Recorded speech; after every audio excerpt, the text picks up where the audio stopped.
गांव की संकरी गलियों में एक पुरानी सी दुकान के कोने पर बैठा रवि शून्य में ताक रहा था।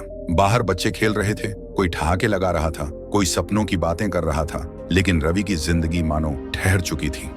हर सुबह सूरज निकलता, लेकिन उसकी जिंदगी में उजाला नहीं आता। हर दिन दुकान खोलता, ग्राहकों को सामान देता और फिर रात को अकेले सो जाता। उसके पास न कोई सपना था, न कोई लक्ष्य। बस एक सवाल था जो उसे हर रोज कचोटता, क्या मेरी जिंदगी बस इतनी ही है? वह सोचता, क्या मेरी किस्मत में कुछ बड़ा करना नहीं लिखा? लेकिन जवाब हमेशा वही आता, पता नहीं। एक दिन जब रवि दुकान पर बैठा था, तभी एक बुजुर्ग सज्जन वहां आए। उनकी आंखों में गहरा अनुभव था और चेहरे पर सुकून भरी मुस्कान। उन्होंने देखा कि रवि उदास बैठा है, जैसे कोई गहरी सोच में डूबा हो। उन्होंने मुस्कुराते हुए रवि से पूछा, बेटा, तुम हमेशा इतने उदास क्यों रहते हो? रवि ने झिझकते हुए कहा, बाबा, मेरी जिंदगी में कुछ अच्छा नहीं हो रहा, सब कुछ बेरंग लगता है।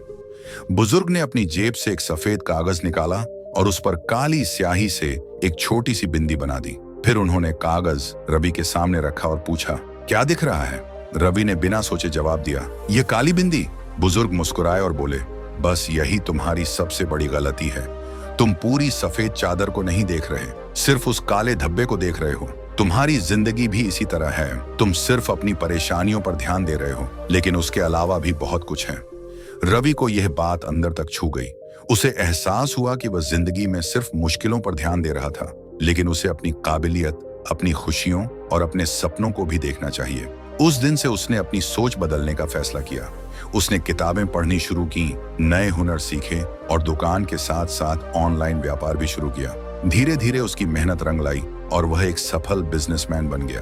कई सालों बाद वही रवि, जो कभी अपनी बेरंग जिंदगी से परेशान था, अब दूसरों को प्रेरित कर रहा था। एक दिन उसकी दुकान के सामने एक युवा लड़का